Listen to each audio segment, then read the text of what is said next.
अस्सलाम वालेकुम। आज हम बात करेंगे किसी फार्मूला को डायमेंशनल एनालिसिस से कैसे ड्राइव किया जा सकता है। लेकिन इस सिलसिले में मैं ये बताना चाहूँगा पहले कि फार्मूला में जो डेरिवेशन होती है दो वेज़ में होती है। एक तो है कि एग्जिस्टिंग इक्वेशन से और दूसरा डायमेंशनल एनालिसिस से, और एक चीज़ होती है फार्मूला की वैलिडिटी। फार्मूला वैलिड है या नहीं, वो भी दो किस्म की होती है, डायमेंशनल और न्यूमेरिकल। अब सवाल ये उठता है कि जो डायमेंशनल वैलिडिटी है वो क्या है। देखें, अगर आपके सामने कोई फार्मूला लिखा हुआ है जिसमें एक लेफ़्ट हैंड साइड एक राइट हैंड साइड है, अगर दोनों तरफ डायमेंशंस फार्मूला की सेम आ जाती हैं तब इस केस में वो फार्मूला डायमेंशनली वैलिड कहलाएगा। लेकिन ये अश्योरिटी नहीं है कि न्यूमेरिकली वैलिड हो। यहाँ पे जैसे मैंने लिखा है कि dimensional validity means the dimensions on both sides of a formula should be same. अब इसकी एग्जांपल हम एक देख लेते हैं। फ़र्ज़ करें कि फ़ोर्स जो है उसका फार्मूला mv²/r, तो मैंने फ़ोर्स की डायमेंशन लिखी mlt inverse two left side पर राइट पर मास की m, वेलोसिटी की lt इनवर्स 1 ऊपर स्क्वायर लगाया गया क्योंकि velocity square divided by l। और जब इससे हल करते हैं राइट साइड को तो आप देख सकते हैं कि दोनों तरफ रिजल्ट सेम आ रहा है, तो ये फार्मूला डायमेंशनली वैलिड है। और ये फार्मूला दरहकीकत सेंट्रीपिटल फोर्स का है। लेकिन ये ज़रूरी नहीं है कि अगर आपका कोई फार्मूला डायमेंशनली वैलिड है तो न्यूमेरिकली वैलिड हो, क्योंकि न्यूमेरिकल जो वैलिडिटी है वो एक अलग चीज़ है। तो न्यूमेरिकल वैलिडिटी क्या है कि इसमें आप फार्मूला को, जो कि आपके पास ड्राइव्ड फार्मूला है, उसे कंपेयर करते हैं उसके रिज़ल्ट्स को एक्सपेरिमेंटल रिज़ल्ट से, ऑब्जर्वेशन से। अगर सेम आए तो न्यूमेरिकली वैलिड है, और ना आए तो न्यूमेरिकली वैलिड नहीं है। जैसा कि इस एग्जांपल में, जैसे काइनेटिक एनर्जी का फार्मूला आपने देखा होगा हाफ mv²। नीचे अगर आप बॉटम में देखें तो मैंने काइनेटिक एनर्जी का फार्मूला एक लिखा है mv²। तो इसे अगर देखा जाए तो डायमेंशनली वैलिड है बट न्यूमेरिकली वैलिड नहीं है, जो सबसे नीचे लिखा हुआ है। क्यों वैलिड नहीं है? क्योंकि इससे जो रिज़ल्ट आएगा वो दरहकीकत एक्सपेरिमेंट में मिलने वाली काइनेटिक एनर्जी से डबल रहेगा।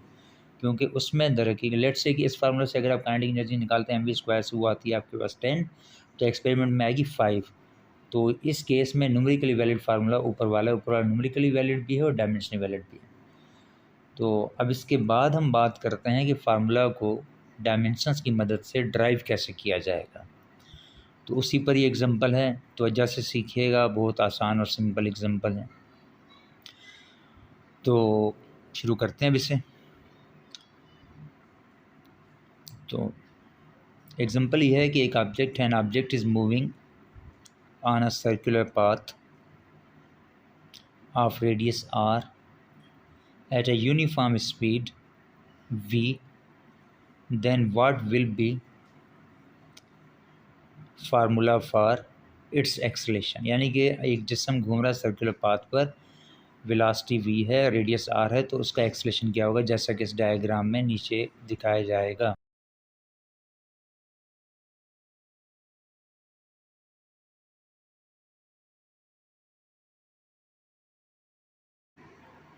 तो चलें अब इसे सॉल्व करते हैं। अच्छा, एक चीज़ ध्यान में रखिएगा कि ये मेथड सिर्फ फार्मूला को ड्राइव करने का नहीं है, बल्कि इसमें हमें ये भी पता चलता है कि जिसके मुतालिक सवाल किया जा रहा है वो किसके डायरेक्टली या किसके इन्वर्सली है। तो इसे लिखने का तरीक़ेकार ये होगा कि आप एक्सलेशन को लिखेंगे r⁻n multiply two v⁻x। 3 quantities हों तो तीनों को ज़रब करें, 4 हों चारों को ज़रब करें, यानी कि जिन 4 से वो चीज़ आ रही, ऊपर पावर आप लगा दें, नोटेशन आप कोई भी रख लें, ठीक है। दर हकीकत हमने पावर ही मालूम करनी है डायमेंशन से, by substituting dimensions of a, r and v as under. अब हम यहाँ पे डायमेंशंस पुट करेंगे, एक्सलेशन की lt inverse 2, radius distance l⁻n आएगा, वेलोसिटी lt इनवर्स 1 है, होल पावर x आएगा। निचले स्टेप में lt इनवर्स 2 बराबर आएगा l⁻n, होल पावर को जब हम सिंप्लीफाई करेंगे तो l⁻x t⁻−x आएगा। नीचे आएगा l⁻n प्लस x। अब ये n प्लस एक्स क्यों आया? क्योंकि दोनों जो एल्स हैं उनकी बेस सेम है, मल्टीप्लाई t⁻−x। अब आप देख सकते हैं कि इक्वेशन जो है वो l एंड t की टर्म्स में आ चुकी है दोनों तरफ। तो हम एल्स को और टीज़ को कंपेयर करेंगे ताकि इनकी पावर्स को एक दूसरे के इक्वेट किया जा सके और फिर हम उन्हें हल करेंगे। तो पहली इक्वेशन जो आपको मिलती है वो है n plus x is equal to 1, क्योंकि उसकी वजह यह है कि l के ऊपर लेफ़्ट साइड पे पावर 1 है, उस तरफ 2 है। और दूसरी इक्वेशन मिलेगी -x इज़ इक्वल टू -2, लेकिन नेगेटिव दोनों साइड्स पर कैंसिल हो गया। तो आपके पास 2 इक्वेशंस आ चुकी हैं। अब हम ये करेंगे कि जो इक्वेशन नंबर 2 है उसमें जो x की वैल्यू इक्वेशन नंबर 1 में जब पुट करेंगे 2 की जगह, x की जगह पर, तो n+2 1 आएगा। उस +2 को जब आप लेकर जाएंगे माइनस हो जाएगा, तो चुनाचा n बराबर आएगा 1 - 2 जो कि बराबर आएगा -1 के। तो इस केस में फिर आपके पास n की जो वैल्यू है वो आएगी -1 और जो x की वैल्यू है वो 2 आएगी।